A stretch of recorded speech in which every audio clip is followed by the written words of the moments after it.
গোষ্ঠে যাচ্ছেন, গোষ্ঠে গিয়ে ভগবান বসিয়া তরুর ছাই,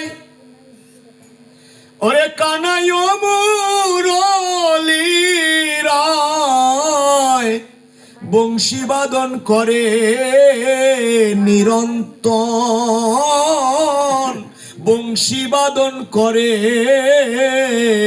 নিরন্তর। কি বাজায়? কোথায় বসে? বসিয়া তরুর ছায়, মানে গাছতলায়, বসিয়া গাছতলায় বাঁশি বাজায়। রাধে রাধে। এমন কালে কি হচ্ছে? একাকী সে শ্যামরায়, আশেপাশে কেহ নাই, তখন স্বর্গ হতে কারা যেন আসে রে, ওরে স্বর্গ হতে কারা যেন আসে। কারা আসে বলছে? কারা আসে? তাহলে শোনো একটু। ওমা হংসের উপরে চড়ি। কিসের উপরে চড়ি? হাস। হংসের উপরে চড়ি, ওমা চারি মুখে মন্ত্র পড়ি, কত স্তব করে গোপালের পায় মাগো। শ্রীরাম বিলাপ করে করে মা যশোদার কাছে এই কথাগুলো বলছে। শ্রীরাম বলছে মা যশোদার কাছে, ও মা শোনো, তুমি তো বলছো কৃষ্ণকে যেতে দেবে না, কিন্তু ভাই কানাইয়া যদি না যায় তাহলে ওই বনে আমাদের বিপদ হয়। বলে কেন? বলে শোনো ওখানে কারা আসে। বলে কারা আসে? বলে তাদের আমরা চিনতে নারী, ওমরা আসলে ভয়ে পলায়ন করি, ওমা থাকি মোরা গাছের আড়ালে। কোথায় থাকে? ওনারা যখন আসেন তখন আমরা তাড়াতাড়ি ছুটে যাই। কোথায় যাই? আমরা গাছের আড়ালে গিয়ে উকি উকি মেরে দেখি ওনারা কি করে। তাহলে প্রথম কে এসেছিল? কার কথা এতক্ষণ বললাম? ব্রহ্মা। হ্যাঁ, হংসের, হংস বাহন যার, হংসের উপরে চড়ি, চারি মুখে মন্ত্র পড়ি। চার মুখ কার? ব্রহ্মার। হরে কৃষ্ণ। অথচ মুখ নেই। কেমন কর্তা তিনি! একদিকে চার মুখ আর একদিকে মুখ শূন্য। কিরকম হলো ব্যাপারটা? চার মুখ কার? ব্রহ্মার, অথচ মুখ নাই, কিন্তু আহার করতে পারে সব। এই তো তত্ত্ব। রাধে রাধে। হ্যাঁ, একদিকে চার মুখ, যখন তিনি রূপে আসেন তখন তিনি চার মুখ। ব্রহ্মা যখন কৃষ্ণ তত্ত্ব ভাবিতে ভাবিতে সেই বিভোর হয়ে যায়, ভাবিরা আপন তত্ত্ব বুঝিতে চায় ব্রহ্ম তত্ত্ব, নিজ ব্রহ্ম শক্তি রূপে ব্রহ্ম তত্ত্ব জানে, দ্বিখণ্ডিত হয়ে ব্রহ্মা আপনে সিজিল। তখন কি হলো? ব্রহ্মা দুই রূপ ধরে। রাধে রাধে। দেখবেন বেণীমাধবশীলের ভাগবত যদি কারো ঘরে থাকে, দেখবেন প্রথম দিকে কিছু ছবি আছে, ব্রহ্মা দ্বিখণ্ডিত হয়ে গেছেন, মানে দুই খণ্ড হয়েছে। ব্রহ্মা একদিন বসে বসে ধ্যান করছেন, ধ্যানে ব্রহ্মা ধ্যানে জানতে পারছেন, ব্রহ্মতত্ত্ব নিয়ে আলোচনা করছেন। আমি ব্রহ্মা কোথাও হতে আসিয়াছি, আমি সৃষ্টিকর্তা। ব্রহ্মা কি সৃষ্টিকর্তা না? ব্রহ্মা বলছে আমি জগৎ সৃষ্টি করি, অথচ আমার সৃষ্টি কি করিল। এই তত্ত্ব নিয়ে যখন তিনি আলোচনা করেন নিজেকে নিজের মধ্যে, তখন বিভু ভাবে ভাবিত হয়ে নিজেকে ভাবিল, দ্বিখণ্ডিত হয়ে ব্রহ্মা দুই রূপ ধরিল। কি কি? একদিকে পুরুষ আর একদিকে নারী। বামকান্তি কলেবরে নারী ভাব স্বরূপে ধরে, দক্ষিণাতে পুরুষ রূপে রয়। তখন ব্রহ্মা বিষ্ণু মহেশ্বর সকল ভুলে শ্রী হর হর, আপনি শ্রী হরি হরি বলয়। কে? ব্রহ্মা নিজে হরি হরি বলছে। কারে বলছে? তুমি সৃষ্টিকর্তা, তাহলে তুমি আর কারে ডাকবা? তুমি তো আদি, তুমি মূল, তুমি সৃষ্টি তত্ত্ব, অতএব তুমি কাকে ডাকছো? সেই ব্রহ্মা তখন বলছে আমি দুই তত্ত্ব ধরি, তবে নারী মূর্তির হাত ধরি। ওই দুই তত্ত্ব যখন আবার এক করি তখন আমি সৃষ্টি তত্ত্বে ব্রহ্ম তত্ত্ব হই। অর্থাৎ মূল তত্ত্বে ব্রহ্ম ঘরে, সৃষ্টি মূল মূলাধারে, ওই তত্ত্বের মূল হচ্ছে সেই বীজ। বিচার করা যাবে নারী পুরুষ বীজের? হরে কৃষ্ণ, করা যাবে না, এত সহজ নয়। রিসার্চ করলে হয়তো অনেকটা পাওয়া যাবে, কিন্তু সাধারণভাবে দর্শন করলে সেটাকে বোঝা একটা বীজ। এটা নারী বীজ না পুরুষ বীজ বোঝা যাবে? হ্যাঁ, হরে কৃষ্ণ। একটা পেঁপের চারা কিনে লাগালেন, ওটা ফুলের গাছ হবে না ফলের গাছ হবে বোঝা যাবে প্রথমেই? যাবে? যাবে না। যখন ও পূর্ণ পরিচয় দেবে যে আমি, হ্যাঁ, আমরা অনেক সময় বলি না ফুলা হ্যাঁ, পেঁপে গাছ বা কম্পা গাছ, কি বলি তো? তাহলে ফুলা পেঁপে, তার মানে ওটাকে কেটে ফেলো, ওটা রাখা ভালো না। হরে কৃষ্ণ। এই যে যখন তার পূর্ণতা না পায় ততক্ষণ পর্যন্ত তার পূর্ণ শক্তিকে বোঝা যায় না। তাই ব্রহ্মা যখন দ্বিখণ্ডিত হয়ে গেলেন, হরে কৃষ্ণ, একেবারে নাক বরাবর দুই খণ্ড হয়ে এক অংশে নারী আর এক অংশে পুরুষ সৃষ্টি হলেন, তখন তিনি নিজেকে ওই পূর্ব লীলায় নিয়ে গেলেন। অর্থাৎ ব্রহ্মা তখন ভগবান তত্ত্বে প্রকাশ করলেন, আমি দুই তত্ত্ব, রাধা কৃষ্ণ মিলিত তত্ত্ব, যেমন দুই অংশ এক অংশ হয়ে পরম ব্রহ্ম শক্তি রয়েছে, আমি সেই পরম ব্রহ্ম অংশ, আমিও দুই খণ্ড দুই হলাম, তবে তো তোমার রাধা কৃষ্ণ প্রেম তত্ত্ব আমি দর্শন করিলাম।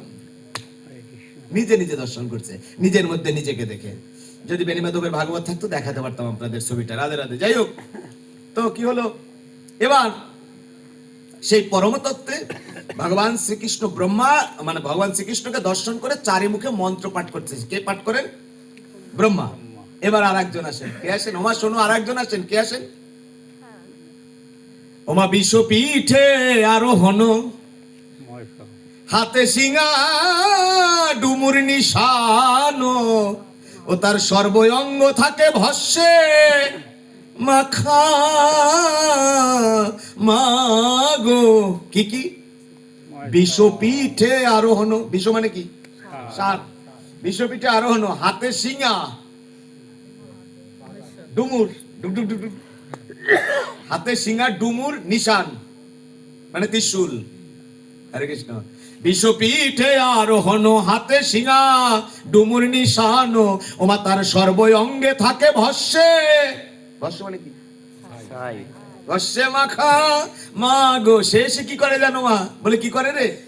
বলে ও সে আলা ভোলা দেখতে পাগলা, ওমা তার নিত্য দেখলে হই মোরা ভোলা, ওমা পালাই যে মোরা তোর আসে। ওমা সে কি করে? দম দমা দম দম দম দম। তার নাচার একটু কোয়ালিটি আলাদা না? আরে কৃষ্ণ। তাই নেচে কি করে? নেচে নেচে বারে বারে প্রদক্ষিণ করে। কাকে? কৃষ্ণ তো বাঁশি বাজায় আপন মনে, ওনরা সেই কীর্তি করেন। কি করছেন?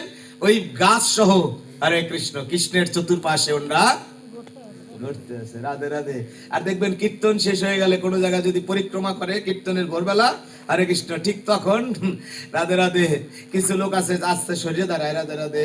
একদিন বছরে পরিক্রমা করে, 2 দিন করবে, তাও হরে কৃষ্ণ মন জাগে না যে আজকে একটু ভগবানকে পরিক্রমা করে যাই। এই হচ্ছে আমাদের অবনতি। রাধে রাধে। তাই কি করেছে?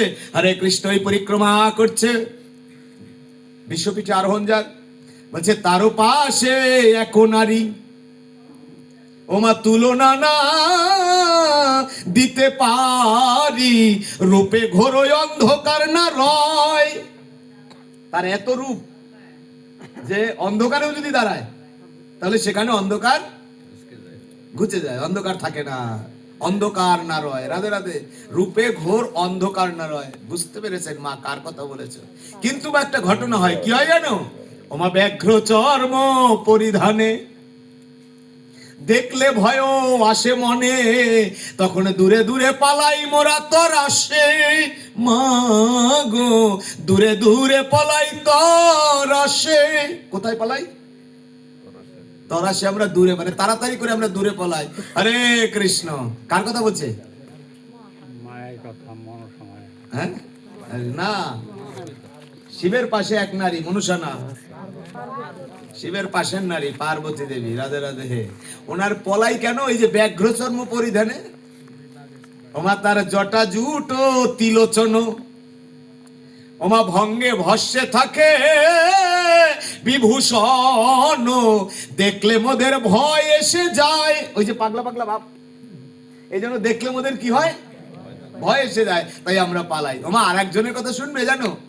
উনি খুব শান্ত স্বভাবের, কিন্তু ওনার পরিধানে পোশাক বড় ঝলমল করে। কিরকম? হরে কৃষ্ণ। ওমা গজপীঠে আরোহণ, কার পিঠে? হরে কৃষ্ণ। গজপীঠে আরোহণ, শান্ত শিষ্ট সুদর্শন, ওমা রাজমুকুট থারো থাকে তারও মাথে। রাজমুকুট, মুকুট পরা তার মাথায়। হরে কৃষ্ণ। ওমা তিনি যখন আসে, হরে কৃষ্ণ, দাঁড়িয়ে সে সুন্দর ভাবে করজোরে কি জানো কি বলে, ওমা তার গদ গদ বদন না শুনিতে পাই, মা গো তার গদ গদ বদন শুনিতে নাহি মোরা পাই। ওমা ওনা যখন এসে ঘুরে ফুরে যায়, ভাই কানাইয়া যেন কিছুই টের পায় না। ভাই কানাইয়া তার মনে সে বাঁশি বাজায়। কিন্তু মা ওরা যখন চলে যায় গো, তখন আমরা যাই কানাইর কাছে গো। ও কানাই তোর তো কোনো ক্ষতি হয় নাই, কানাই তোর তো কোনো ক্ষতি হয় নাই। ওরা ছুটে যায় কেন?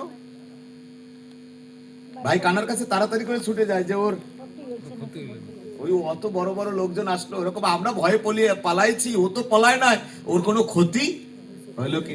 কিন্তু দেখছে ভাই কানাইয়া আপন মনে বাঁশি বাজায় নিরজনে, ওমা রাধে রাধে রাধে রাধে বলে, হরি বল।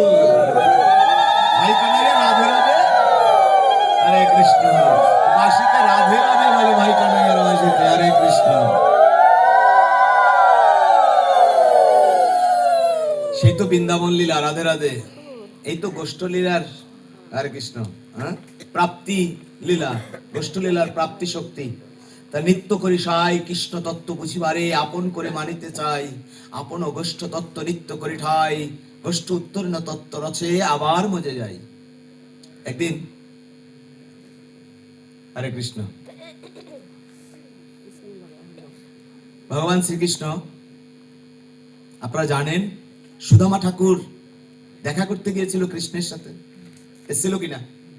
সাথে কি নিয়েছিল? দ্বারকায় গিয়েছিল, সাথে কি নিয়েছিল? তোর কি বসে বলছিল কিনেছিল? নাড়ু নিয়ে গেছিল? আর একটু ভালো করে বল। হ্যাঁ, চিরার খুদ নিয়ে গিয়েছিল, আর লাড়ুটা ওখানে গিয়ে বেঁধেছে। হরে কৃষ্ণ। হ্যাঁ, লাড়ু নিয়ে যায় না, আমরা অনেকে বলি চিরার লাড়ু নিয়ে গেছে, লাড়ু নিয়ে যায় না। হরে কৃষ্ণ, নিয়েছিল চিরার কয়টা খুদ, চিরাও পায় না ভিক্ষায়। ওই যে ঝেড়ে ঝেড়ে খুদগুলো কেটেছে টিক দিয়ে, রাধে রাধে, ওই খুদ কয়টা কি করেছে, কুলা দিয়ে উপর করে রাধে রাধে বলছে এই নাও, তাচ্ছিল্যর সুরে দিয়েছে। আর সুদামা বিপ্র বলছে, হে ধনাঢ্য ব্যক্তি, তোমাদের যাহা তাচ্ছিল্যের, আমার কাছে তাহা সানন্দের। কারণ যার নাই সে জানে, হ্যাঁ, যে না থাকার কত জ্বালা। ওই কুড়িয়ে নিয়ে অঞ্চলে গ্রন্থি দিয়েছে, আর এদিকে নয়ন জল টপ টপ করে পড়ছিল। ওই যে শক্ত করে বেঁধেছিল, আর ওদিকে পড়েছিল চোখের জল। হয়ে গেছে চিরার খুদ কয়টা দলা, তার মানে দলা মানে একটা লাড়ু। রাধে রাধে। অর্থাৎ চিরার লাড়ুও নেয় না, মোয়াও নেয় না, খুদও নেয় নাই, মানে খুদের লাড়ুও নেয় নাই, নিয়েছিল কটা খুদ, অথচ প্রেম অশ্রুতে লাড়ু হয়ে গেছিল, নাড়ু হয়ে গেছে। সেই তো খুদের নাড়ু। রাধে রাধে। যাই হোক, সেই সুদামা বিপ্রের লীলা আলোচনা করতে গেলে দেখুন কৃষ্ণময় দেহ তো, ওই একটু আগে বলছিল না কৃষ্ণ চিন্তনে। দেখুন আমরা তো অনেক গান বাজাই, অনেক গান গাই, যদি হরে কৃষ্ণ, ওই যখন এই বৃন্দাবন লীলা আলোচনা করি তখন একটা গান গাই আমি মাঝে মাঝে, সেদিন দুজনে খেলেছি বিধুবনে। হ্যাঁ, গানটা একটু কেমন আধুনিক গানের মধ্যে নাকি? তো মনে হয় না এই গানটা কি ভাগবতে খাটে? আচ্ছা, সুদামা যখন যায় তখন সুদামা এই গানটা যদি মনে করতে করতে যায়, সেদিন দুজনে খেলেছি বৃন্দাবনে, সে কথা কি তোমার মনে রয়? সুদামা বিপ্র যদি এই কথা চিন্তা করতে করতে যায়, আজ দুজনার দুটি পথ গো, দুটি দিকে গেছে ছেবেকে। আসলে এরকম একটা গান কথা গান আছে? আরে কৃষ্ণ, এই গানটাকে দেখেন না, কৃষ্ণ চিন্তনে নিয়ে যাওয়া যায় কিরকম। ওই সুদামাই যখন গেছে, রাধে রাধে, যেতে যেতে সুদামা মনে মনে যদি যেরকম চিন্তা করে, হে কৃষ্ণ, একসাথে খেলেছি, একসাথে সখা রূপে বিচরণ করেছি, অথচ আজ তুমি দ্বারকায় গিয়ে রাজা হয়ে গেছো, তোমার রাস্তা আর আমার রাস্তা দুদিকে চলে গেছে, আমি কোথায় পথের কাঙাল ভিখারি, আর তুমি সেখানে রাজা। তাহলে ওইখানে সুদামা বিপ্র ভাবতেই পারে, আজ দুজনার দুটি পথ গো দুটি দিকে গেছে বেঁকে। এই হচ্ছে গান। যত রকমের ধর্মীয় চেতনার মধ্যে নিজেকে লুকিয়ে রাখতে পারবেন, যে কোনো কথাকে ধর্মীয় চেতনার দ্বারা ভাবতে শুরু করুন, তাহলে দেখবেন সংসারে জঞ্জাল থাকবে না। সত্য সত্য। কিন্তু আমরা সেটা পারি না। হরে কৃষ্ণ। বাজুক না ডিজে, কিন্তু ডিজেটাকে কৃষ্ণ ভাবনায় নিয়ে আসুন না, দেখবেন ওখানেও আনন্দ আছে। ভাবতে হবে কৃষ্ণ চিন্তনে। ওই কথাটা বলেছে বলে এই তত্ত্বগুলো আলোচনা করছি। রাধে রাধে। যে সর্বময় কৃষ্ণ চিন্তন। খাবারটা খেতে গেলে যদি কৃষ্ণের কথা মনে পড়ে, তাহলেই বুঝতে পারবো আমি কি খাচ্ছি আর কৃষ্ণকে কতটা ঠকাচ্ছি। তাহলেই কৃষ্ণময় চিন্তা আসবে মনে, যে আমি কি খাচ্ছি আর কৃষ্ণকে কতটা ঠকাচ্ছি। তাহলে তোমাকেই তো ঠকাচ্ছি, তুমি আমাকে ঠকাবে না, এটা প্রশ্ন আসতেই পারে। রাধে রাধে। যাই হোক, পরম করুণাময়ের কৃপা বলে নিত্য সঙ্গ কৃষ্ণ মিলে আপন তত্ত্ব ঘরে নিত্য বৈশায়। কৃষ্ণ তত্ত্ব বোঝার কৃষ্ণ ভক্ত না হলে কোনো উপায় নাই। কৃষ্ণ ভক্ত না হলে কৃষ্ণ তত্ত্ব বোঝার কোনো উপায় নাই। রাধে রাধে। আসলে ভক্তি বিনে সেদন মেলে না, সেদন পাওয়া যায় না। কৃষ্ণানু কৃষ্ণ হিতৈষ্য চরিতম। তাই অক্রুর যেদিন কৃষ্ণকে আনয়ন করতে যাবে, অক্রুর জানতো না যে আজকে আমি বৃন্দাবন যাবো, অথচ অক্রুর মনে একটাই স্বাদ ছিল, বাসনা ছিল, আমি কবে যাব মধুর বৃন্দাবনে। কিন্তু ভাগ্যক্রমে দেখুন, একটা সুন্দর কথা বলি, যাকে আপনি শত্রু মনে করবেন, যে আপনার পার্শ্ববর্তী শত্রু আছে, আপনার ঘরে শত্রু আছে, আপনার পাশের ঘরের প্রতিবেশী শত্রু আছে, এই শত্রুর কথা আপনার যতবার মনে পড়বে, দেখবেন কোনো না কোনো কাজে অতবার কিন্তু মিত্রর কথা মনে নাও পড়তে। মিলে দেখুন তো, সত্য না মিথ্যা? হ্যাঁ, শত্রুর কথা যতবার মনে পড়ে, মিত্রর কথা অত বেশি। কারণ শত্রুর কথা কেন মনে পড়ে? যে আপনার সর্বদা মন চাঞ্চল্য প্রকৃতির, তো যখনই কোনো জায়গায় আঘাত হানে, তখনই মনে হয় এটা বোধহয় ওর দ্বারাই হয়েছে, এই জন্য শত্রুর কথা মনে করে। হরে কৃষ্ণ। তাই শত্রুকে মিত্র হবে তখন, এই জন্য বলছে শত্রু শত্রু নয় যদি কৃষ্ণ ভজনের হয়। যেমন কংসের শত্রু ছিল কৃষ্ণ। কংসের শত্রুকে কৃষ্ণ, কিন্তু অথচ স্মরণে কে ছিল? কৃষ্ণ। স্মরণে কৃষ্ণ বলে শত্রু রূপেও কৃষ্ণ চিন্তন করেছে, তথাপিও কংসের উদ্ধার হয়ে গেছে। রাধে রাধে।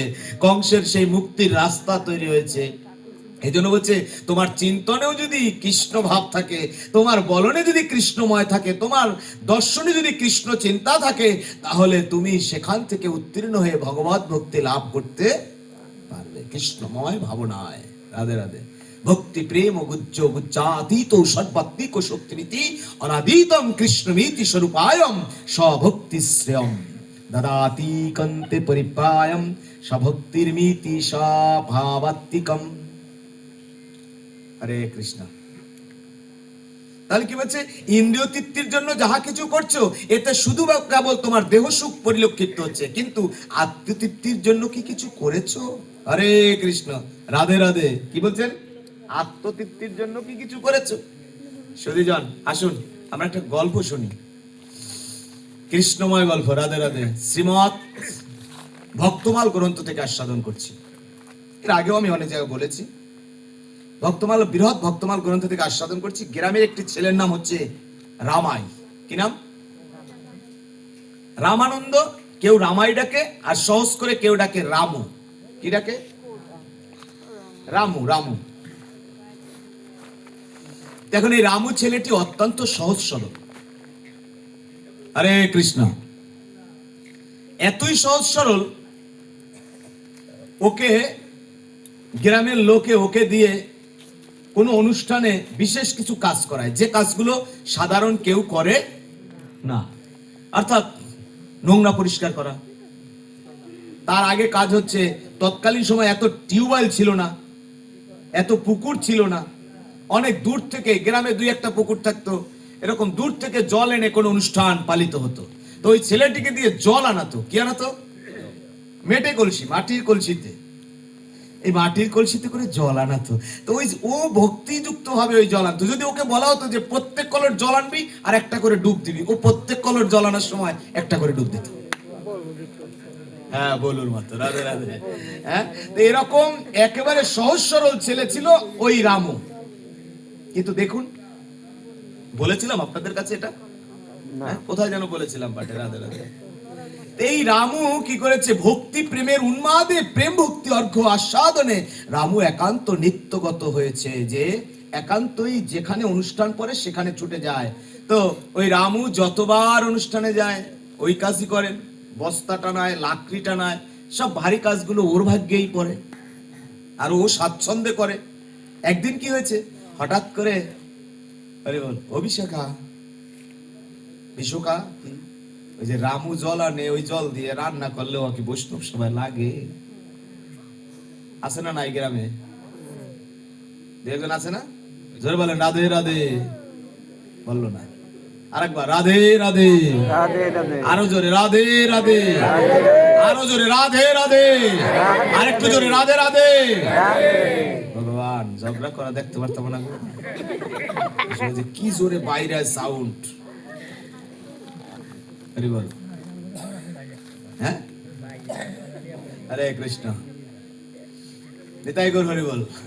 তাহলে কি হলো, একটা কিছু তো উপকার হয়েছেই, ওটা আপনারাও বুঝছেন, আমিও বুঝছি, রাধে রাধে, হ্যাঁ, হরি বল। তা যাই হোক, ওই রামু কি করেছেন, রামু প্রত্যন্ত মানে একনিষ্ঠ ভাবে কাজ করে।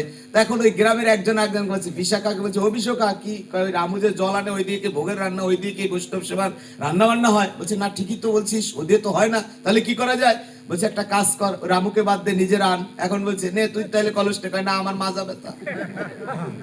আর একজনে কয় না রে ভাই, অত দূর আমি যাইতে পারবো না, এখন জল আনার ভাগ্যে আর কারণ নাই, এই রামুরই পাঠায়, রামু থাক, আইনা দে, তারপর শুদ্ধ করে এলো। এখন আর একজনে বলছে ওদিকে কাজ নাই ভাই, এই অনুষ্ঠান তো গেল, এর পরের অনুষ্ঠানে যদি এলাকায় কোনো গুরুদেব আসে তারে দিয়ে একটু নাম নেওয়া হয় শুনে, তাইলে তো ঝামেলা সেরে গেল। এবার হরে কৃষ্ণ, বাইদি ভাই একজন গুরুদেব এসে গেছে গ্রামে, তো এই রামুকে, হ্যাঁ, হরে কৃষ্ণ, না আত্মশুদ্ধ হয় না, আত্মশুদ্ধ হয় না। গঙ্গার পুরা মন্ত্র হচ্ছে সদ্য পাপ ও বিনাশিনী, সদ্য পাপ ও সংহন্তি, মানে গঙ্গা স্নান করলে এই মাত্র যে অপরাধ করেছি সেই পাপ বিনাশ হয়। গঙ্গা স্নান করলে আমাদের পূর্ব অপরাধ মোচন হয় না। তাইলে আমরা বছরে একবার গঙ্গা স্নান করতাম, বা জীবনে একবার গঙ্গা স্নান করলে সারা জীবন পাপ করলে গঙ্গায় সমস্ত পাপ মুক্ত হয় না। রাধে রাধে। তাহলে গঙ্গা স্নানে পাপ মুক্ত হয়, কি পাপ মুক্ত হয়? সদ্য পাপ ও বিনাশন, মানে সদ্য এই মাত্র যে পাপ করেছি এই পাপটা বিনাশ প্রাপ্ত হয়। সদ্য পাপ ও বিনাশিনী, সদ্য পাপ ও সংহন্তি, সুখদা মুক্ষদা গঙ্গা গঙ্গৈব পরমা গতি। হরে কৃষ্ণ। অতএব রাধে রাধে, হ্যাঁ, রাধে রাধে। তাই কি করেছেন, অমনি করে ওই পুত্রকে দিয়ে কাজ করা, ওই পুত্র অমনি, ওই সেই রাম অমনি করে কাজ করতো। গ্রামে গুরুদেব আসলে গুরুদেবকে ধরে ধরে সবাই বলছে, গুরুদেব ওর একটু দীক্ষা দেবেন। ধরুন ওরে দীক্ষা দিলে কি হইবে, ও দীক্ষা বুঝবে কিছু? ও জপ করবে না, তপ করবে না, কিছু বোঝে না, বলো। হরে কৃষ্ণ। কাজ না, আমরা দরকার হয় আপনাদের কিছু গুরু প্রণামী টনামী দেবো, তারপরে একটু অনেক কান শুদ্ধ করে দেন। রাধে রাধে। গুরুদেব ঠিক আছে, রামুরে ডাকছে, রামু, গুরুদেব কালকে তোরে মন্ত্র দেবো, সকাল সকাল স্নান টান করে একটা ধুতি পরে আসিস। ভালো কথা। ও সকালবেলা স্নান টান করে ওর বাবার, হরে কৃষ্ণ, ওর বাবার পরিধেয় একটা বস্ত্র পরে রওনা করবে। হরে কৃষ্ণ। ঠিক সেই সময় এদিক সেদিক তাকায়, এদিক সেদিক যখন তাকায় তখন ওর মা জিজ্ঞেস করছে, কিরে রামু কি খুঁজছিস? কয় মা একটা বস্তা দাও। কি দাও? মা বলছে যে কেন, বস্তা দিয়ে কি করবি? বলছে লাগবে। মা একটা বস্তা দিছে, রামু সুন্দর ভাস টাস করে বস্তাটা বগল তলে লই। এবার আস্তে আস্তে গুরুদেবের কাছে আসছে। এখন গুরুদেবের কাছে আসার পর গুরুদেব আসছিস, গুরুদেব তিলক টিলক পড়েছে, মালা পড়াইছে, শুদ্ধভাবে মন্ত্র উচ্চারণ করানোর পর যেটুকু করণীয় কর্ম করে গুরুদেব নাম দিয়েছে তার কর্ণমূলে। রাধে রাধে। কোথায় নাম দিয়েছে? কানে। এবার গুরুদেবকে নাম দিয়েছে, নাম টাম দেওয়ার পরে বলছে, এই নাম, হরে কৃষ্ণ, তুই তো আর ওরকম জপ করতে পারবি না করে টরে, যখন মনে পড়ে তখনই জপ করিস, পারলে সর্বদা জপ করিস হরে কৃষ্ণ, পারলে সব সময় জপ করিস। রামও তো বুঝতে পেরেছে এইটাই মনে জপ করতে হবে। যাক, ভালো কথা। এখন বলছে হয়ে গেছে তোর নাম, নে প্রণাম কর। প্রণাম করছে। এখন প্রণাম করে নে চলে যা। বলছে গুরুদেব কালকে না বলছিলেন নাম দিবেন? দিছি তো, আমি দি বস্তা আনছিল। মনে করছে যদি বেশি কিছু দেয়, ছোট কিছু নিলে কিনা না ধরে, এই জন্য একটা বস্তা লইছে, রাধে রাধে গোসাই নাম দিবে, রাধে রাধে। তার মানে গুরুদেবের কাছে একটা বস্তা লইছে নাম নেওয়ার জন্য। আসলে ওর মধ্যে এতটুকু বিবেক চেতনা ছিল না যে নাম মানে কি। তাহলে বুঝতে পারছেন কত সরস সোজা। হরে কৃষ্ণ। গুরুদেব বলছে, বাবা নাম তো বস্তায় করে নেয় না, নাম তো কর্ণে করে নেয়। কর্ণে করে নেয় মানে কি? বলছে যে কানে দিয়েছি ওটাই নাম। ও এর জন্য আমার জল আনা খাইবে না, এই দুঃখের কারণে আমার জল আনলে হে খাইবে না ওনরা। হরে কৃষ্ণ। এ তো আমি কতবার কইতে পারি দিনের মধ্যে, রাধে রাধে এই বলতে শুরু হইলো। এই যা দিয়েছেন ওটা আমি সারাক্ষণ বলতে পারি। এই তো শুদ্ধ বিশ্বাসে ও সারাক্ষণ বলতে শুরু করলো, রাধে রাধে। ওর জপে ওই নাম, স্তবে ওই নাম, বাথরুমে গেলেও বাদ দেয় না। ওটা তার অন্তরে জপ হয়েছে, অন্তরে অন্তরে জপের ঘরে, অজপা জপের ঘরে জপি জপ জপ করে নিত্য শুদ্ধ বস্তু ধরে সেই জপে তার মঙ্গল হরে। ওই নামে নামীকে উদ্ধার করে, নামের দ্বারা, নামের মহিমার দ্বারা ওই পরম গতি লাভ করতেও পারে অবশেষে। হরে কৃষ্ণ। ওই রামু তখন কি করেছে, নিতাই গৌর হরি বল। রামু এরকম কয়েক জায়গায় গুরুদেবের সে বাড়ি ও বাড়ি একটু পাক করে, ভোগ লাগায়, একটু প্রসাদ পায়। রামু ওই জায়গায় জায়গায় যায়, প্রসাদ পায়। এখন গ্রামের শিষ্যরা সব বলা বলি করে, ও গুরুদেব ও রামু তো আপনার পুরো ভক্ত হয়ে গেছে, ওরা আপনার আশ্রমে নিয়ে যান। গুরুদেব বললো, একেবারে খারাপ বলিস নাই, আশ্রমেও লোকের দরকার, নিয়েই যাই। রামুরের সঙ্গে করে আশ্রমে নিয়ে গেলেন। কোথায়? গুরুদেবের আশ্রমে। এবার গুরু মাকে গিয়ে বললেন, হ্যাঁ গো কি, এই তোমার একটা ছেলে, ও একটু বোকা শোকা আছে, ওর একটু বুঝিয়ে সুঝিয়ে সব কাজ করিয়ে নিও তোমার। গুরু মা ও তরকারি কাটায়, তরকারি ধোয়ায়, জল আনায়, ওই গোদহন করায়, ইত্যাদি ইত্যাদি, ওই যে কাজে লাগে সেগুলো করে। রাধে রাধে দিন কেটে যাচ্ছে। হঠাৎ করে একদিন গুরুদেব ডাক দিয়ে বলছে, এ রামু। গুরুদেব বলছেন, আগামী মঙ্গলবার শ্রী একাদশী করতে হবে তোকে। জোরে কন, কি করতে হবে? হরে কৃষ্ণ। রামু মনে মনে চিন্তা করছে, এমনি গুরু মায় কত কাজ করায়, তারপরে আবার গুরুদেব বললো একাদশী করতে, কি জানি কতটা পারেন। একাদশী কবে? গুরুমাকে জিজ্ঞেস করছে, মা মঙ্গলবার কবে? হয়তো কালকে। বলছে, ও হরে কৃষ্ণ, কালকে। ওই কথাটা মনে রেখে রেখে ঘুম থেকে উঠে ওরে যে থালে খাবার দেয়, ওই থালাটা নিয়ে গুরুমার কাছে সকালবেলা গেছে। গুরুমা কি কয়, আমারে তাড়াতাড়ি খাবার দেন। কয় কেন? কয় গুরুদেব বলছে আমার একাদশী করতে হবে, আমি খাই রেডি হই একাদশী করার। ও তো মনে করছে ওটা মনে হয় একটা কাজ। রাধে রাধে। হ্যাঁ, গায়ে বল লাগবে, রাধে রাধে। এই জন্য সকাল সকাল গুরুমার কাছে খাবার চাইছে। গুরুমা বলছে, বাবা একাদশী মানে তো খাওয়া নয়, একাদশী মানে হচ্ছে শ্রীহরি স্মরণে, অর্থাৎ কিনা উপসমীপে বাস হইতি একাদশী, শ্রীহরির স্মরণে থেকে শ্রীহরির গুণ কীর্তন করে কিছু দ্রব্য আহার পরিত্যাগ করে যে দিনটি নিষ্ঠার সহিত পালন করা হয় তার নাম হচ্ছে শ্রী একাদশী। বলছে, আমি অত কিছু বুঝি না, আপনি কিছু খাইতে দেন তো, আমার পেটে খিদে লাগছে। গুরুমা বলছে, এত সকালে তো একাদশী দিন কিছু খায় না, তবে একটা কাজ কর, আমি সকালবেলা উপকরণ ভোগ দিচ্ছি, তোকে তাই দিচ্ছি। মানে ওই সকালবেলা মা গোপালকে একটু কিসমিস আর একটু মিশ্রি দিয়েছিল, গোটা 5-6 কিসমিস আর একটু মিশ্রির দানা, ওই এনে হরে কৃষ্ণ গুরুমা ওর হাতে দিছে, নে উপকরণ খা। তাকাইছে, ওইদিকে তাকাইয়ে নাড়াচাড়া করে, এই হলো উপকরণ। হরে কৃষ্ণ। গুরুমার হাত খানা ধরে বলছে, আপনার উপকরণ আপনি খান, রাধে রাধে, ওতে আমার পেট ভরবে না। ওই গোটা সারি কিসমিস আর একটু ওই মিশ্রির চাকা ছোট একটু, ওতে ওর পেট ভরবে না। বলছে, আপনার উপকরণ আপনি খান, আমার কিছু খাবার দেন। গুরুমাও রাগ হয়ে গেছে। রাগ হয়ে কি করেছে, হরে কৃষ্ণ, একটা মোসার মধ্যে কতটুকু আটা ছিল, ওই আটাটুকু ওর হাতে দিচ্ছে, নে খা। তাকাই দেখে না গোলা, না বেলা, না ভাজা। হরে কৃষ্ণ। হ্যাঁ, ওই আটা খেতে দিয়েছে। গুরুমার বাক্য রক্ষা করার জন্য মনে মনে চিন্তা করছে, যাক হয়তো একটু জলে গুলে তো খেতে পারবো। এই বলে আস্তে আস্তে বাইরের দিকে রওনা করেছে। হরে কৃষ্ণ। আশ্রম ত্যাগ করে, আশ্রমের মধ্যে খাবি না। আশ্রম দিয়ে বাইরের দিকে যাচ্ছে, যেতে যেতে গুরুদেবের সাথে দেখা। গুরুদেব বলছে, কিরে রামু কোথায় যাচ্ছিস? বলছে, গুরুমা আটা দিচ্ছে খাওয়ার জন্য। বলছে, একাদশী দিন তোকে আটা দিয়েছে? বলে, হ্যাঁ। বলছে আশ্রমের বাইরে গিয়ে খেতে। যা যা দূর হ, হ্যাঁ খাবি যদি খা। রওনা করেছে। একটু পরে ডাক দিছে, ও রামু। গুরুদেব বলছে, হরে কৃষ্ণ, ও রামু তুই না রামকে ভালোবাসিস? বলে, হ্যাঁ। বলে, তাহলে ওই আটা খাওয়ার আগে একটু রামকে দিয়ে তারপর খেয়ে নিস। এই একটা কথা গুরুদেব ঢুকিয়ে দিলেন কানে। কি দিলেন? কাকে খেতে দিবে? রামকে। ওই রামকে দেওয়ার জন্য যখন বলেছে তখনই বনের মধ্যে গিয়ে জল খুঁজছে, কোথা পাই জল। হঠাৎ খুঁজতে খুঁজতে বহু দূরে চলে গেছে বনে অরণ্যের মধ্যে, সেখানে একটা কুয়ার থেকে কোন রকম একটু কষ্ট করে জল তুলে ওই জল দিয়ে আটাটা গুলেছে। এবার গুলে যখন ভাগ করে রামকে দিবে কাঁচা আটা, তখন বলছে, রাম তুমি কি কাঁচা আটা খাবে?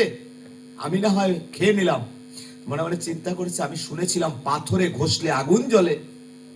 এবার ওই বনের মধ্যে ওই পাথর ঘষতে শুরু করছে। হরে কৃষ্ণ, ঘষতে ঘষতে একসময় আগুন জ্বলে গেল, গাছের ডালা পেরে ওর মধ্যে দিয়ে আগুন জ্বেলে দিল, তারপরে আটার দলাটা ওর মধ্যে পোড়া দিল। রাধে রাধে। এবার পোড়া আটা তাড়াতাড়ি ভাগ করছে। কেন ভাগ করছে? এটা তো খিদা। আর ওদিকে এক অংশ রামকে দিবে। এবার ডাকছে, লক্ষ্য করুন, ডাকছে, রাম, ও রাম, তুমি কোথায় আছো গো? এই নাও, গুরুদেব তোমাকে দিতে বলেছিল। শুদ্ধ বিশ্বাস। কিন্তু রাম তো ওই ডাকে সাড়া দিলেন না। অবশেষে অনেকক্ষণ উপায়ন্ত না দেখে ওই আটার দলাটা গাছের ডালার সাথে এরকম চেপে চেপে রেখেছে। নাও, আমার খাওয়া খেয়ে নিচ্ছি, তুমি এইখান থেকে খেয়ে যেও।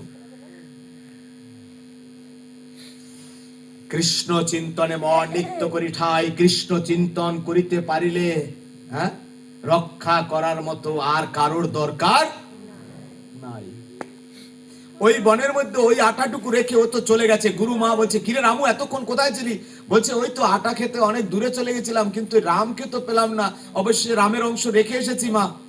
বলছে, যাক ভালো করেছিস, হাত পা ধুই আয়, খাবি। খাবো? হ্যাঁ, তোর জন্য খাবার রেডি করেছি। এবার খাবার যত সাজিয়ে সাজিয়ে, অন্যদিন যে থালায় দেয় সে থালায় নয়, ভালো একটা থালায় করে অনেক পরিপাটি করে বিভিন্ন দ্রব্য আয়োজন করে, একাদশীতে যা খাওয়া যায় সেরকম সুন্দর করে পরিপাটি করে একটা ভালো আসন পেতে দিয়ে বলছে, নে বস এইখানে, এখানে তো গুরুদেব বসবে। না না, তুই বসবি। আমি ওই দেখে ওর মন গলে গেছে, এত সুন্দর পরিপাটি। হরে কৃষ্ণ। এবার ওই একাদশী অনুকল্প যা যা রান্না হয়েছিল বা যেগুলো তৈরি হয়েছে ওগুলো আস্বাদন করার জন্য বলছে, আর আস্বাদন করছে। বলতে বলতে মাকে জিজ্ঞেস করেছে, ওর মন কিন্তু গলে গেছে পরিপাটিতে। আমরা ভোগারতির সময় গাই, নাহি জানি, তারপর কি? পরিপাটি মানে কি? সাজানো গোছানো। পরিপাটি মানে সাজানো গোছানো, অর্থাৎ ভোগ লাগাইলে হবে না, ভোগের মধ্যে একটা সাজানো আছে। রাধে রাধে। অর্থাৎ কিনা সাজানোটা, পরিপাটিটা জানতে হবে। রাধে রাধে। তাই কি বলছে, নাহি জানি, ওই পরিপাটিতেও সন্তুষ্ট হয়ে। জীবনে কেউ এমন করে কোনোদিন আমাকে খেতে দেয় না, আজকে গুরুমা আমাকে দিয়েছে। এবার গুরুমাকে বলছে, মা সপ্তাহে কয়দিন গো? বলছে, কেন? আরে কয়দিন সপ্তাহে? 7 দিন। 15 দিন। 7 দিন। কয়দিন সপ্তাহে? কয়দিন? কথা কয় না। রাধে রাধে। হে ভগবান, ওনাকে মুখ খোলার মতো শক্তি দান করো। রাধে রাধে। 7 দিন। কয়দিন সপ্তাহে? 7 দিন। এইবার ভালো লাগছে। রাধে রাধে। ওই 7 দিন। রাধে রাধে। হ্যাঁ, ওই 7 দিন। বলছে যে কেন বাবা 7 দিন? বলছে, মা তাহলে 6 দিন একাদশী করা যায় না? মানে অত ভালো খাবার, অত পরিপাটি দেখে ওর এত ভালো লেগেছে যে এমনি দিনের থেকে তো একাদশীর দিনই ভালো, তাহলে 6 দিন একাদশী ভালো। এবার বলছে, না রে বাবা, একাদশী তো 6 দিন হয় না, একাদশীর পক্ষে একদিন হয়। কয়দিন? পক্ষে একদিন। ও জিজ্ঞেস করেছে, মা ওটা আপনার পক্ষে না আমার পক্ষে? দূর বোকা, তোরও পক্ষে না আমারও পক্ষে না, ওটা শুক্ল পক্ষে আর বাবা। এগুলো রসিকতার আলোচনা, কিন্তু ভিতরে গভীর আধ্যাত্মিকতা আছে। ওটা শুক্ল পক্ষে আর কৃষ্ণ পক্ষে। হরে কৃষ্ণ। অন্ধকার ভক্তিপথে ঋত্য করে সাই কৃষ্ণ তত্ত্ব বুঝিতে হলে আগে ভক্তি জন্মানো চাই। ভক্তি না হলে কৃষ্ণ প্রেম কোনোদিন জাগৃত হয় না। রাধে রাধে। তাই কি করেছে, ওই কৃষ্ণ প্রেম ভক্তি রসাভাসে কৃষ্ণ তত্ত্ব প্রেমে আসে। পরের একাদশী আবার ঠিক এসে গেল। হরে কৃষ্ণ। একাদশী দিন আবার একইভাবে একই নিয়মে ওরকম আটা দেওয়া হলো, ওই আটা নিয়ে আবার বনে গেল। এবার দ্বিতীয় একাদশীতে গিয়ে ডাকছে ওই আটা নিয়ে। রাধে রাধে। কি ডাকছে বা লক্ষ্য করে শুনুন। প্রথম দিন ডেকেছিল ও রাম, আর দ্বিতীয় দিনের ডাক, কোথায় আছো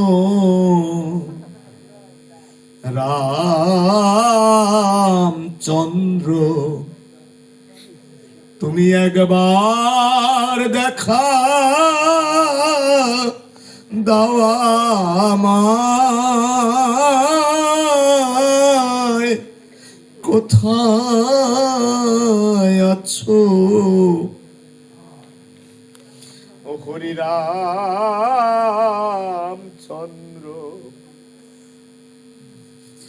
দয়াল একদিন দেখা দাও আমায়।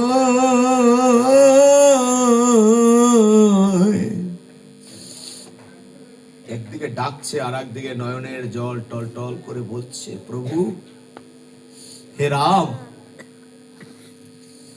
আমি জানি না তুমি কি সেই অযোধ্যার রাম নাকি অন্য কোন রামকে দিতে বলছে।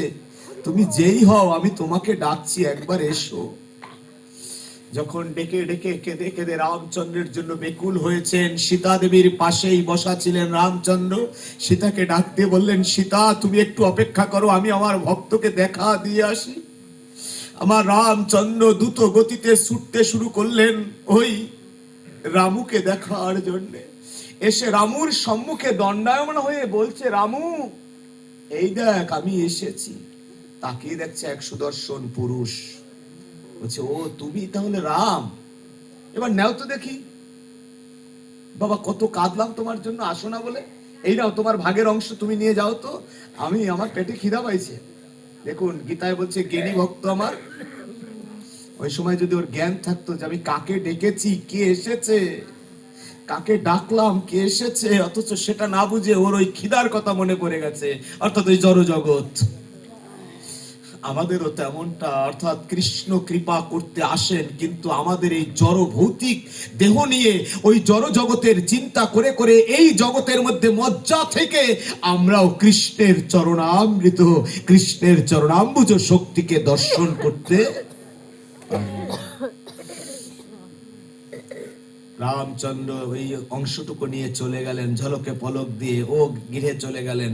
রিটার পরবর্তী একাদশীতে আবার ঠিক একই নিয়মে সবকিছু তৈরি হলো, আবার একাদশীর উপকরণ হলো, বনের মধ্যে এসে গেল। দ্বিতীয় একাদশীতে যখন আমার সীতাকে রেখে রাম রওনা করেছে, তখন বলছে, ও প্রভু তুমি কোথায় যাচ্ছ? বলছে, ভক্ত দর্শনে। বলছে, তুমি গত পক্ষেও ভক্ত দর্শনে গিয়েছো, আজকেও যাচ্ছ, চলো আমিও যাব। কোন ভক্ত দেখার জন্য তুমি ছুটে যাচ্ছ? আমিও যাব তোমার সাথে। এবার রাম সীতা দুজন মিলে ওরে দেখা দিল। একবার রাম সীতা প্রেমানন্দে হরি বলো, ওই রাম সীতা দেখা দিল।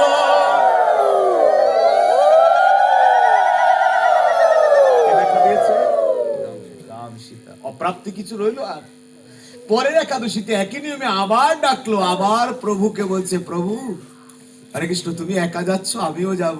দুইজনে রওনা করেছে, সামনে লক্ষণ পড়েছে। লক্ষণ বলছে, কি গো দাদা কোথায় যাচ্ছ?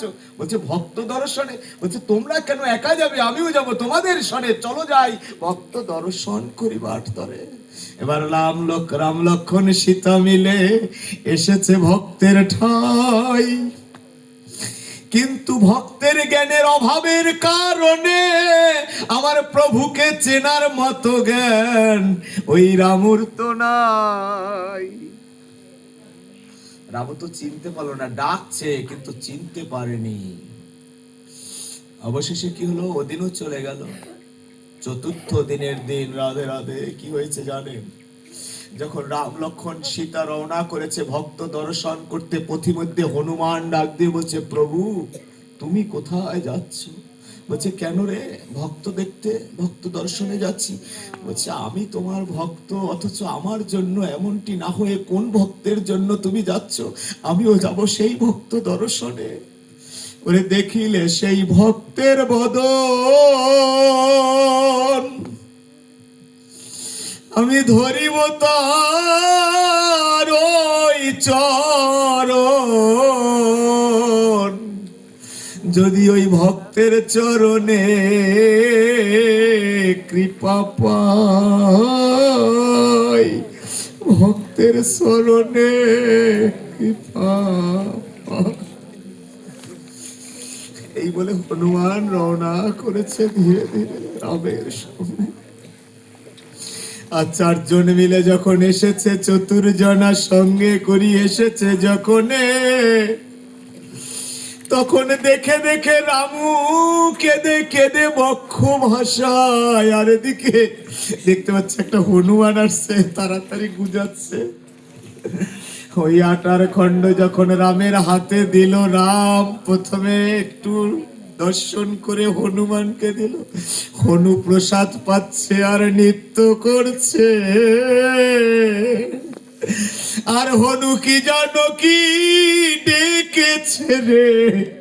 যখন হনুর ডাক শুনে কত কত হনু আসলো, যত হনু আসছে ওই রামের হাতের থেকে ওই এক খণ্ড প্রত্যেক হনুমান নিল, কিন্তু রামের হাতে ওই এক খণ্ডই রয়ে গেল। মানে যত নিচ্ছে আবার ওই এক খণ্ডই জমায়। রামও এটা ফলো করেছে, কিরে এত হনু প্রসাদ খাচ্ছে অথচ রামের হাতে একই জমা রয়ে গেল, তাহলে আমার সর্বস্ব কেন তার চরণে দিলাম না রে। শুধু কৃষ্ণ ভক্তজন আমার করে রাখলাম, কিন্তু আমি তো তাকে অর্পণ করতে পারলাম না সব। এই বলছে যদি তোমার সর্বস্ব দিতে হয় তাহলে একবার প্রভুকে বলো, প্রভু আমার সবকিছু আমারই থাক, কিন্তু হে দয়াময় একবার আমাকে তোমার করে লও। যেন ওই তোমার করে যখন বলতে পারবো তখন যেন কিছু দেবার থাকে না। তখন বলছে তুমি এই জগৎ থেকে কি দিবে, কিছু চাই না, একবার তোমার বস্তু আমায় দিয়ে দিও। আমায় ভক্তের ওই নয়ন জলে আমায় ডেকে লইও, আমায় একবার ভক্তের চরণ ধুলি দিও। হনুমান প্রসাদ খাচ্ছে আর মনে মনে বলছে, ওরে এই ভক্ত দেখবার জন্য প্রভু এসেছে, এই ভক্তের পদধূলি এইখানে পড়েছে, নে নে। এখন আরাক হনুকে বলছে একবার মেখে নে, মেখে নে। ওরে এই ভক্তের চরণ ধুলা ধুলা কণা একবার মেখে নে, মেখে নে। সুধীজন আমাদের ভাবনাটা কি জানেন, ওরে বনের বানর হয়ে বনের পশু হয়েও প্রভুকে চিনেছে, আর আমরা সর্বশ্রেষ্ঠ জাতি হয়ে চিনলাম না প্রভুকে, চিনলাম না শুধু ভক্তজনকে। তাই যার যার হাতের কাছে যে বা ভক্ত রূপে আছে বসা, একবার চরণ ধুলায় অঙ্গে মেখে যা। বলো হরে কৃষ্ণ কৃষ্ণ কৃষ্ণ হরে হরে, হরে রাম রাম রাম হরে হরে, হরে কৃষ্ণ হরে কৃষ্ণ কৃষ্ণ কৃষ্ণ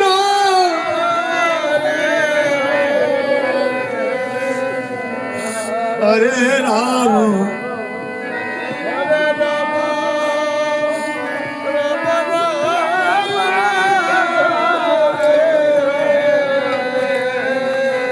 একবার দাও দাও আমায় সরণ ধুলি দাও, একবার প্রেমানন্দে হরি হরি বলে, একবার নাও না ভাই ভক্তের সঙ্গে মিলে, একবার আমার পাপের দেহ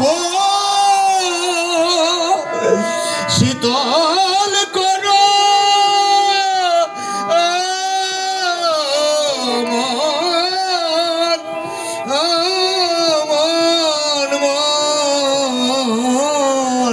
একবার ভক্তের সাথে পরশ করে যাই, ওরে ভক্তের সাথে পরশ করে যাই। বলো নিতাই গৌর হরিব, হে দয়াল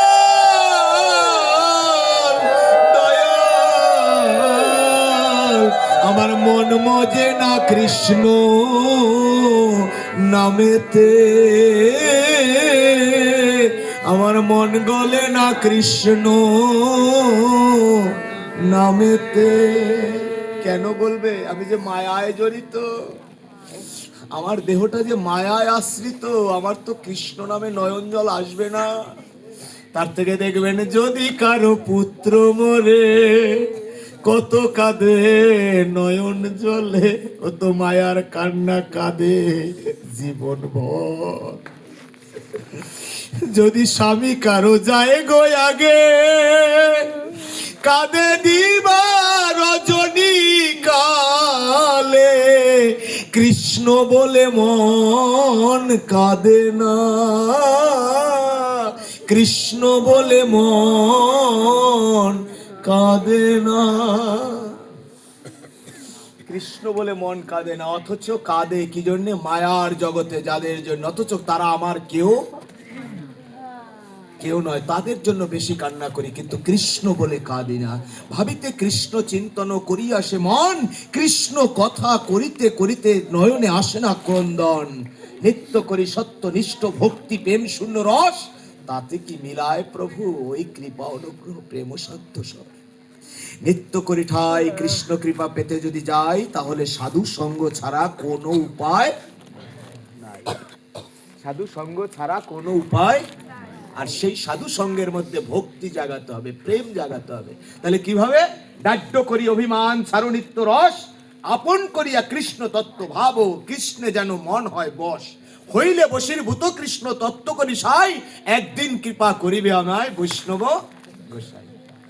ওহে বৈষ্ণব ঠাকুর দয়ার সাগর, এ দাসে করুণা করি, তুমি দিও পদ ছায়া সদো হে আমারে, তোমার চরণ ধরি, আমি তোমার চরণ ধরি।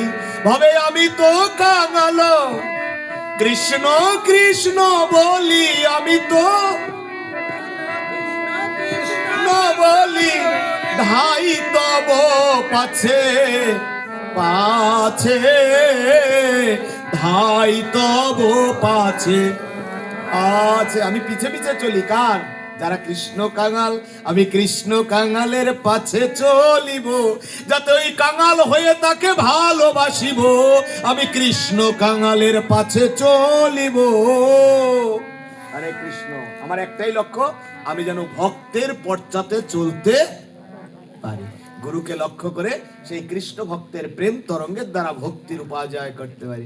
রাম যমন করে দর্শন পেল, কিন্তু পেলে কি হবে? ভক্তিতে তাকে চিনতে নারিল।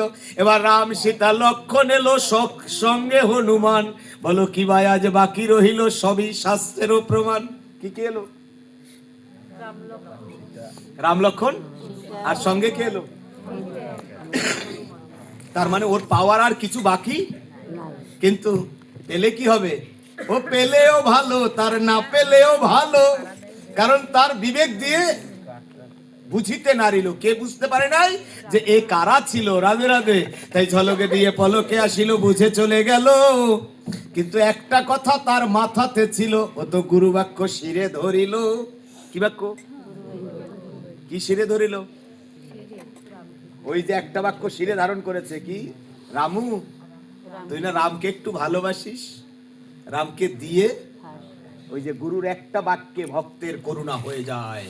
হরে কৃষ্ণ। অতএব গুরুকে এই প্রাকৃত জগতের, হরে কৃষ্ণ, কেউ মনে করলে আর চলবে না। গুরু একজন সাধারণ রক্তমাংস দেহের মানুষ, কিন্তু তাকে চিন্তা করতে হবে তিনি চিন্ময় জগতের কেউ। অর্থাৎ গুরুকে সেই চিন্ময় জগৎ নিয়ে চিন্তা করতে হবে, তবেই তিনি গুরু। হ্যাঁ, তবেই তিনি গুরু। নিত্য বস্তুর সাথে, নামের সাথে গুরুদেবের সাথে সম্বন্ধ নয়, নিত্য কর্মের সাথে গুরুদেবের সঙ্গে সম্পর্ক, অনিত্য জগতের কোনো সম্বন্ধ নয়। দেখিবে তাহাকে সাক্ষাৎ রূপে, মুনিব বুঝিবে তাকে অনুমানে, নিত্য করি সাই অন্তর তত্ত্ব দিয়ে গুরুকে চিনিতে পারি যেন। এটাই হচ্ছে শাস্ত্রে লিখিত ভাই। শাস্ত্র ছাড়া নিত্য বস্তুর সাথে সম্বন্ধ করার কোনো উপায় নাই।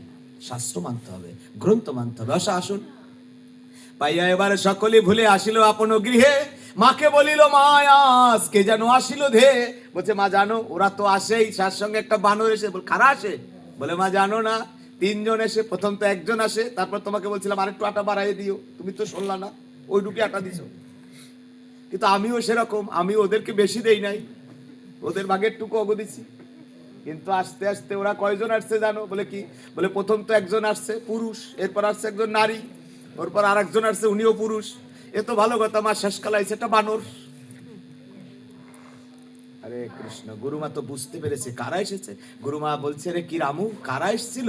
বলছে মা আমি চিনতে পারিনি, তবে ওদের বিবরণ দিচ্ছি। ও মা তীরধানী হাতে ধরা, ধনুক তাদের পাছে মোরা। তীরখানি হাতে ধরা, আরে কৃষ্ণ, ধনুক তাদের আছে মারা। আরে কৃষ্ণ, আমার তাদেরও দেখিতে অপরূপ, দেখতে তাদের কিরকম? অপরূপ। আরে কৃষ্ণ, আমার তিনজন দাঁড়ায় যখন, বিশ্ব তখন সম্মুখে যেমন, মনে হয় গোটা বিশ্ব যেন সামনে আমার দাঁড়িয়ে গেছে। আরে কৃষ্ণ, বুঝতে পেরেছে কারা। বলছে চল চল, আমাকে একবার দেখাতে পারবি একদিন? বলছে কেন পারবো না, ওরা তো রোজই আসে। পরের একাদশীতে গুরুমাকে নিয়ে গেল দেখানোর জন্য। কাকে? কিন্তু গুরুমা তো দেখতে পেল না। আরে কৃষ্ণ, গুরুমা তো দেখতে পেল না। কেন পাবে না? আরে কৃষ্ণ, গুরুমা তো দেখতে পাবে না, কারণ গুরুমার মধ্যে রয়েছে দম্ভ, গুরুমায়ের মধ্যে রয়েছে শুদ্ধ বিশ্বাসের অভাব, শুদ্ধ বিশ্বাসের অভাব। তার জন্য আরে কৃষ্ণ কি করেছে? গুরু বারবার করছে, এই তো দেখতে পাচ্ছে না, এসে গেছে তোরা, কই আমি তো দেখছি না। আরে কৃষ্ণ বলছে এই তো সামনে দাঁড়ানো, বলছে আমি তো দেখছি না, দেখতে দেখুন।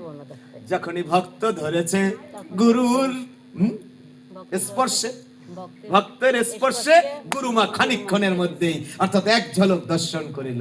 তখন বলিল এই যে পরশে পরশে পরশ, তাহাতে হয় আত্মসরস, নিত্য করি ঠাই তাতে জীবেরও কারণ।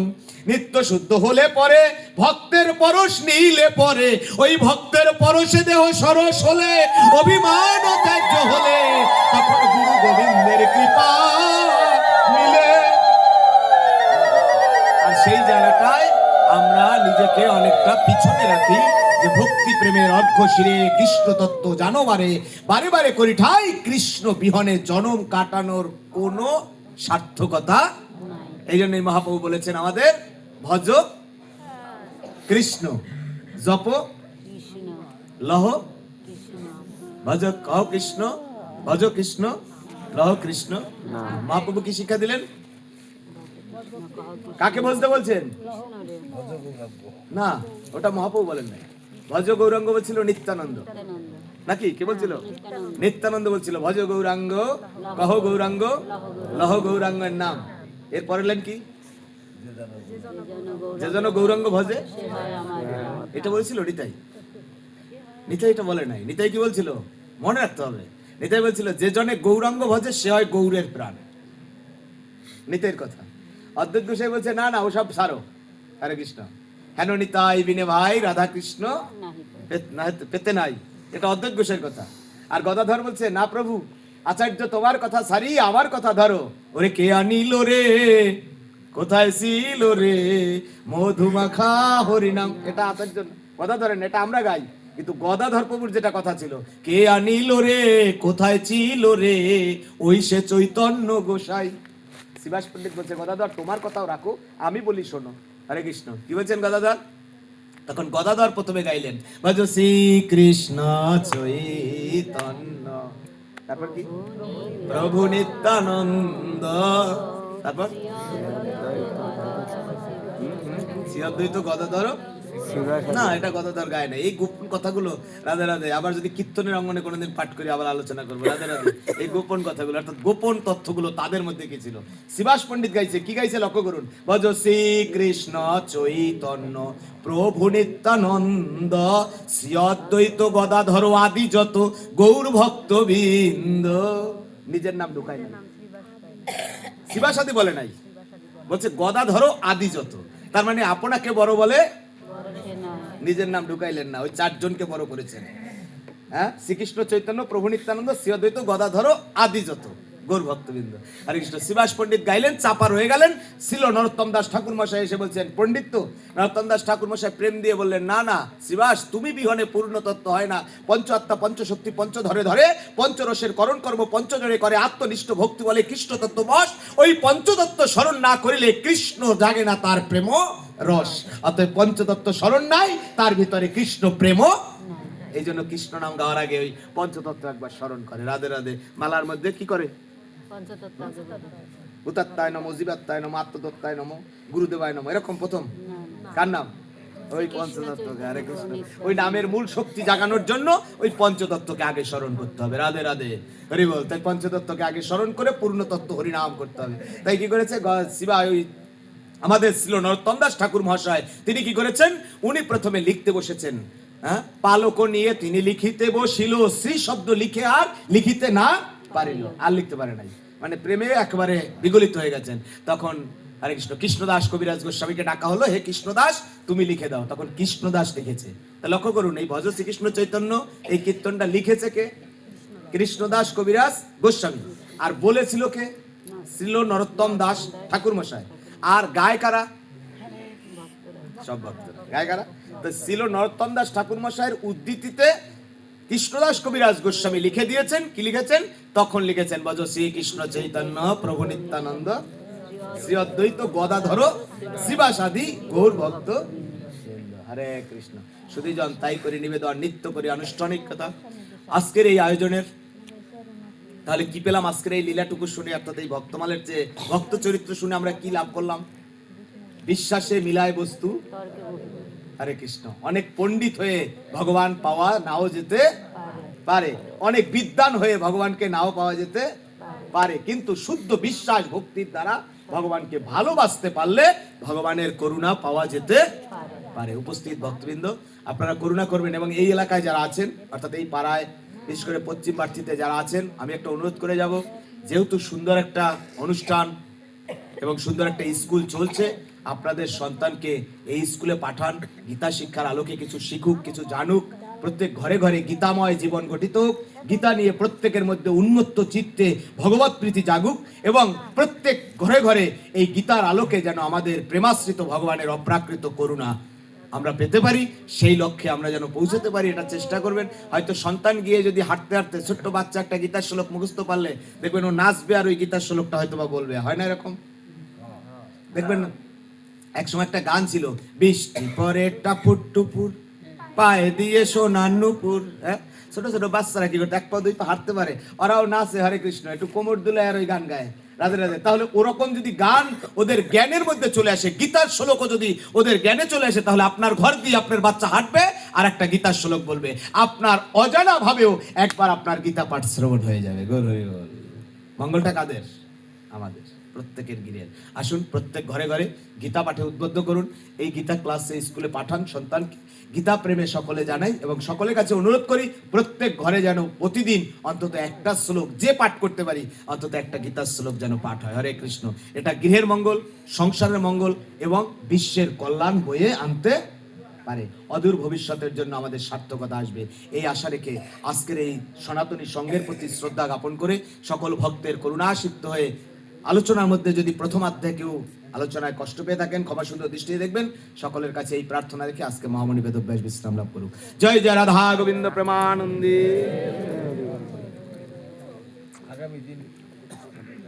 উপস্থিত